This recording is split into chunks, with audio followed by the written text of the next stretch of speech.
10 tanda-tanda kiamat besar yang disebutkan oleh Nabi SAW. Kata beliau, amblasnya bumi di belahan timur yang pertama, terjadi gempa besar. Sebagian ulama hadis mengatakan bagian Asia, di mana Allahu alam. Tapi ini tanda-tanda kiamat besar akan terjadi nanti. Kemudian terjadi lagi longsor bumi di belahan barat. Sisi barat bumi kita tahu wilayah Afrika dan seterusnya. Kemudian amblasnya bumi di Jazirah Arab.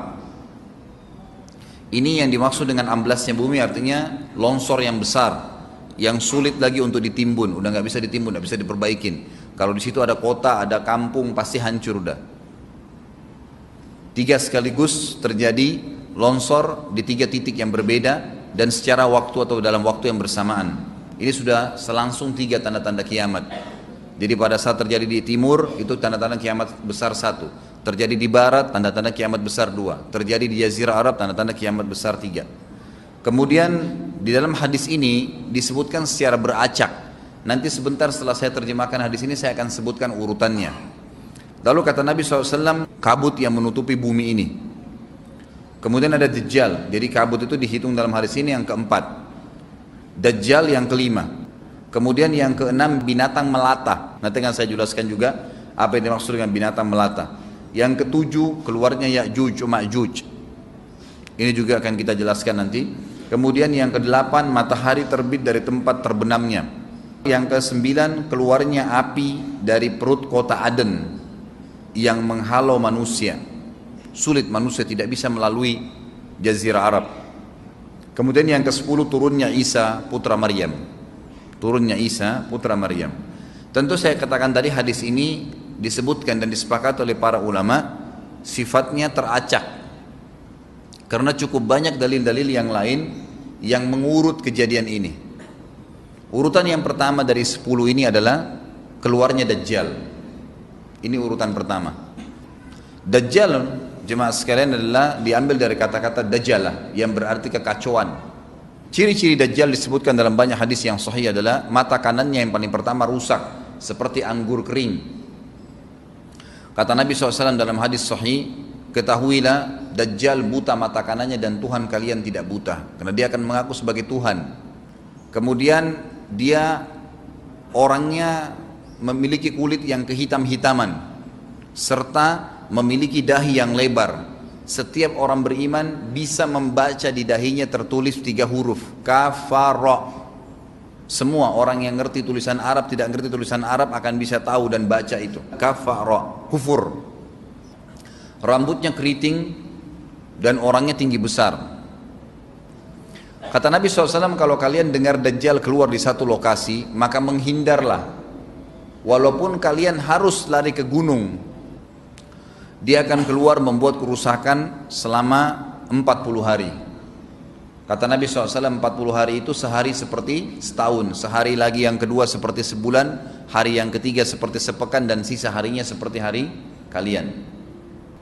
Dia akan keliling muka bumi semuanya, dan kata Nabi SAW, seluruh bumi ini akan dimasuki oleh Dajjal. Tidak tertinggal satu lorong, gang, jangankan kota atau desa, kecuali Dajjal akan masuk ke dalamnya, kecuali Madinah dan Mekah. Tidak bisa dimasuki oleh Dajjal. Kata Nabi SAW dalam hadis sahih, karena di setiap pintu gerbang Mekah dan Madinah malaikat menghenuskan pedangnya dan menghalau Dajjal sehingga Dajjal tidak bisa masuk. Pada saat dia tiba di Palestina, waktu yang bersamaan di kota Madinah berkecamuk.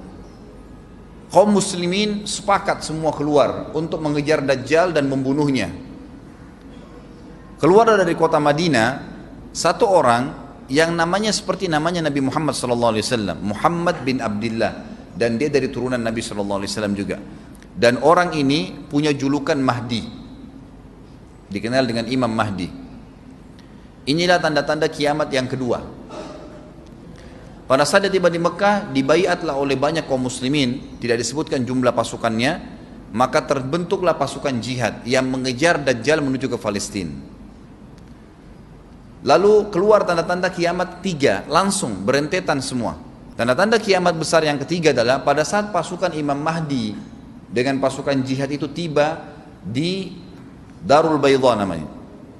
Hadis menyebutkan di menara itulah, di masjid itulah Imam Mahdi mampir sholat asar bersama pasukannya. Dikatakan Isa alaihissalam akan turun sambil memegang kedua sayapnya malaikat, dan dari rambutnya yang basah meneteskan air. Maka dia pun turun, lalu kemudian dia masuk, dan orang-orang pada saat itu mengenalnya kalau dia adalah Isa, dan mereka sudah tahu ini masanya keluarnya Dajjal. Ini Mahdi sudah ada, mereka tahu akan turun Isa. Sudah ada informasi, seperti saya sampaikan ke Bapak Ibu sekarang, itu muslimin di zaman itu sudah tahu semua. Sholatlah mereka, kemudian mereka menuju ke Palestina. Ringkas cerita adalah, Nabi Isa alaihissalam akhirnya tiba dengan pasukan mujahidin di depan pintu gerbang Babulut. Dajjal mengatakan, bukakan pintu gerbang. Mereka tidak akan mampu melawan kita, karena pasukannya mereka banyak memang. Maka Dajjal dengan sombongnya menunggu di depan pintu gerbang. Pada saat dibuka, Dajjal kaget melihat ada Isa alaihissalam. Dan pada saat itu kata Nabi SAW, Dajjal faham kalau sudah tiba ajalnya. Begitu melihat Isa alaihissalam, dia lari dan badannya sambil meleleh di depan para pengikutnya. Pada saat Dajjal mati, pengikutnya pada ketakutan semua. Mereka anggap Dajjal Tuhan, mereka anggap Dajjal orang yang perkasa lah, orang yang kebal lah, beragam macam kelebihan. Mereka kaget pada saat mati. Maka bertebaranlah mereka, dan akhirnya mereka sembunyi di bawah pohon dan di atas batu. Kemudian batu dan pohon akan memberikan penjelasan, hai muslim ini Yahudi, bunuhlah. Maka dibunuhlah pada saat itu mereka. Lalu Nabi Isa AS memimpin di muka bumi, dan kata Nabi SAW, pada saat itu Islam, agama Islam yang dibawa oleh Nabi SAW akan masuk ke semua rumah di muka bumi, gak tersisa. Satu dunia ini semuanya Islam. Hadis sahih. Maka Nabi Isa alaihissalam memimpin pada saat itu, disebutkan dalam hadis 40 tahun dengan ketenangan menerapkan hukum Islam. Semuanya beriman kepada Allah subhanahu wa ta'ala dan menjadi muslim. Setelah itu keluar tanda-tanda hari kiamat besar yang keempat, yaitu keluarnya Ya'juj dan Ma'juj. Nabi SAW sebutkan ciri-ciri mereka. Mata mereka sobekannya kecil sehingga mata mereka kelihatan seperti sipit, tapi bola matanya besar. Mereka memiliki rambut yang keriting, dan mereka memiliki poster yang umumnya seperti poster manusia. Ada hadis yang berbunyi mereka akan mendatangi sebuah sungai, kalau tidak salah namanya sungai Tibria, airnya banyak mengalir. Kata Nabi SAW, mereka semua minum air sungai itu, dan yang terakhir dari mereka datang sudah nggak dapat air. Artinya air sungainya habis diminum. Bayangin berapa banyak jumlahnya itu. Pada saat itu Nabi SAW mengatakan, Allah berfirman kepada Isa, berkata, wahai Isa, aku akan mengeluarkan hamba-hambaku yang tidak ada seorang pun dari kalian bisa mengalahkannya, termasuk Isa alaihissalam, nggak bisa mengalahkan. Maka selamatkanlah dirimu bersama dengan pengikut-pengikutmu ke Gunung Tur namanya. Jadi memang Ya'juj ini ciri khasnya, kata Nabi SAW, mereka memakan apa saja. Jadi bukan seperti manusia normalnya. Mereka membunuh semua yang bukan seperti mereka. Sampai-sampai kata Nabi SAW, tidak ada yang bisa mengalahkan mereka, dan jumlah mereka sangat banyak. Salah seorang di antara mereka tahu dia akan mati kalau sudah punya 1000 anak. Kata Nabi SAW dalam hadis Bukhari, kecelakaanlah bagi orang-orang yang ada di Jazirah Arab. Kemungkinan besar makna ini adalah tempat mereka dekat dengan Jazirah Arab. Kata Nabi SAW, kecelakaan bagi orang-orang yang Jazirah Arab, karena telah terbuka dari lubangnya Ya'juj Ma'juj sebesar ini. Udah kasih isyarat dengan jari ibu jari sama jari tengahnya. Artinya mereka sudah bisa melihat keluar.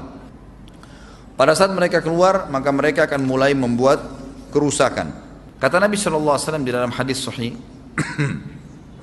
riwayat Imam Bukhari, bahwasanya Ya'juj Ma'juj akan membunuh siapapun yang mereka temui. Bahkan pada saat mereka sudah merasa menguasai bumi, mereka melepaskan anak-anak panah mereka ke langit. Lalu Allah menurunkan anak-anak panah mereka sebagai fitnah, dipenuhi dengan darah.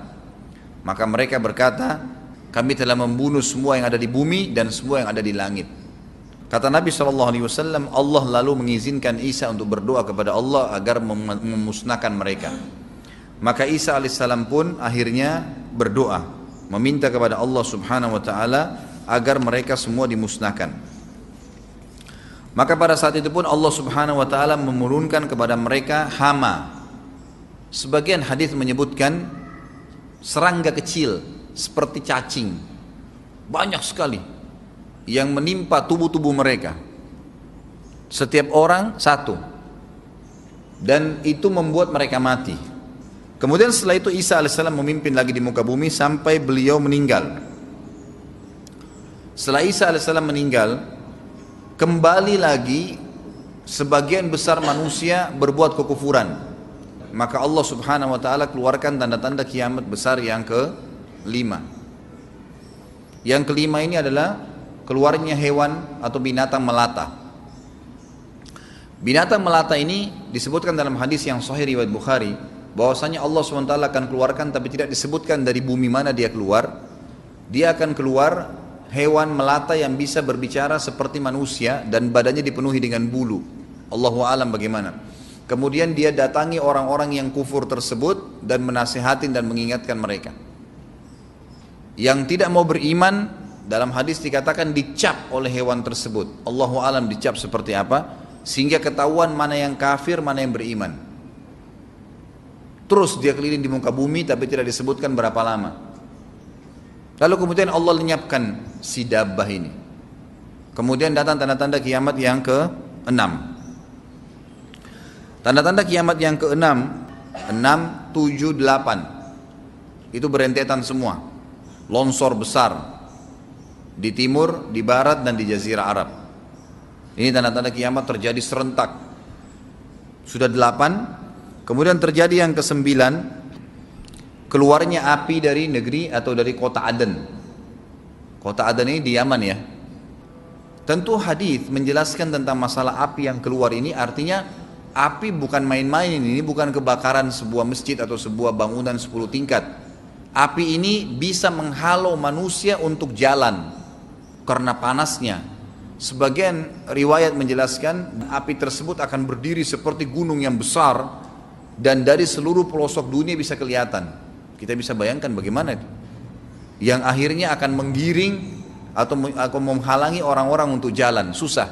Sebagian ulama hadis mengatakan mereka nggak bisa jalan, tidak bisa ada penerbangan, tidak bisa ada orang jalan karena panasnya bumi ini dari api tersebut. Dan itu memang kemungkinan besar akan keluar satu waktu, Allahu a'lam kapan. Dan yang terakhir tanda-tanda kiamat sebelum ditiup sangkakala adalah terbitnya matahari dari tempat terbenamnya. Dan ini sudah terakhir sekali. Makanya kata Nabi SAW, taubat akan diterima sebelum matahari terbit dari tempat terbenamnya. Artinya selama yang lain itu masih ada, masih bisa taubat. Kalau sudah itu, sudah sulit. Ini tanda-tanda kiamat. Sebagian ulama memasukkan tanda-tanda hari kiamat kecil, ada yang masukkan tanda-tanda kiamat besar. Ada dua hal. Yang pertama itu adalah keluarnya Dzu Suwakatain. Ada orang dari negeri Habasyah dikenal dengan Dzu Suwaka. Dzu Suwaka ini sak artinya betis. Diberikan julukan Dzu Suwaka karena betisnya sangat kecil. Orang ini Bapak Ibu sekalian kata Nabi SAW akan menghancurkan Ka'bah. Dan kata para ulama pada saat itu memang manusia sudah sunyi, nggak ada lagi yang datangin Ka'bah. Orang-orang sudah lalai gitu kan. Keluarlah orang ini. Makanya sebagian ulama masukkan dia tanda-tanda kiamat sebelum terbitnya matahari dari tempat terbenam. Ditambahkan ini yang ke-11 gitu. Atau ini yang ke-10, terbitnya nanti kiamat yang ke-11. Kata Nabi SAW, dia akan mencabut batu-batu Ka'bah satu persatu sampai rata dengan tanah. Dan saya sedang dilihatkan oleh Allah sekarang bagaimana pada saat dia mencabut batu itu. Hadis sahih riwayat Bukhari Muslim. Yang terakhir, yang kedua, yang berhubungan juga dengan tanda-tanda kiamat, ada yang memasukkan kiamat kecil, tapi ini lebih dekat dengan kiamat besar. Orang yang terakhir meninggal itu adalah orang dari asli suku Madinah yang sedang mengembala kambing. Kata Nabi SAW, orang yang terakhir meninggal dari kalian kalangan manusia, semua orang sudah mati, tinggal dia sendiri, tapi dia nggak tahu.